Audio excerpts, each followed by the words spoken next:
It's classic game room. One of the most overrated sports in existence is skiing because you're cold and uncomfortable. How about staying warm at home on the couch with SLALOM on your NES? SLALOM is, in my professional opinion, deceptively impossible. Released in 1986 for the Nintendo Entertainment System, this hails from the era when games were hard.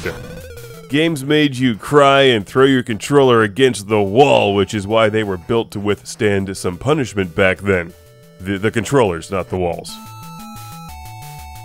If I remember correctly, walls in the 80s were pretty cheap, so you could easily punch through your wall with an NES gamepad after a few rounds of slalom. Prepare for some frustration. Skiing down the mountain has never been more impossible. Because you'd think just sliding down the hill with the aid of gravity wouldn't be that hard, right? Well, there's lots of problems and assholes in your way. And one or two errors will end your run instantly. And then you'll be on your ass, cold, miserable, with a bunch of snow bunnies laughing at you. Giggle, giggle, laugh. Oh, bro, you suck. All that being said, SLALOM is pure Nintendo arcade-style gaming goodness. It's meant to be played relentlessly, because without track memorization, or in this case, course memorization, you won't get very far. You need to know what you're going to approach on the slopes. And hopefully avoid it or jump over it, because if you fall over, you're done. You lose the race, and you won't continue. That's the thing, there are no continues. Most games in the 80s, even NES console games, still had that arcade feel. Short, fast games, meant to kick you off the machine and continue earning quarters. So, even though you weren't plugging quarters into your NES, or at least you shouldn't have been, SLALOM forces you to keep playing it over and over again until you just get it right. It's tough, it's like Defender on skis. You can push forward on the D-pad to go faster, but obviously you're less maneuverable, or you can just ski down the hill and go back and forth normally. And even throw on the brakes, but any slowdown will screw you. So memorize, brakes are for pussies.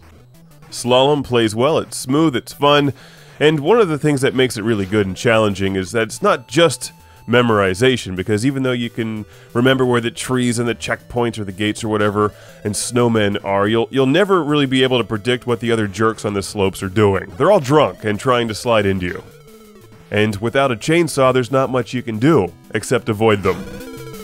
Technically, SLALOM had a 1986 arcade release. The NES version is from 1987 by Rare, best known for games like GoldenEye 007 and Perfect Dark, but they also made some really good NES games, like RC Pro-Am 1 and 2. Strangely, as far as I know, this is not on the Virtual Console. It certainly should be. But the NES game cartridge can be found easily and affordably out there. This one was sent to the show by our good familiar friend Ben from Buffalo, New York, where buffaloes grow wings, then you rip them off, drown them in hot sauce, and eat them. There's 3 mountains with different courses to conquer. Good luck with any of them, they're all hard. This game is solid, it's fun even though it's frustrating, and it's really frustrating because no matter how well you ski, somebody's always going to get in your way. So take it out by throwing your controller at some real-life skiers. Bro, this slope is gnarly. Whoa, that thing had buttons. The good thing about an NES gamepad is that after you throw it at a skier, and try not to miss, you can reel it back in with the wire, and throw again. Thanks once more to Ben, it's SLALOM on the Nintendo Entertainment System, highly recommended. Oh, dude, I'm so stoked to get on the slopes in my designer clothes that make me look like a bum on purpose. I just used a big word by accident. It's got 2 symbols. Why do people keep throwing controllers at me? I'm trying to ski, bro.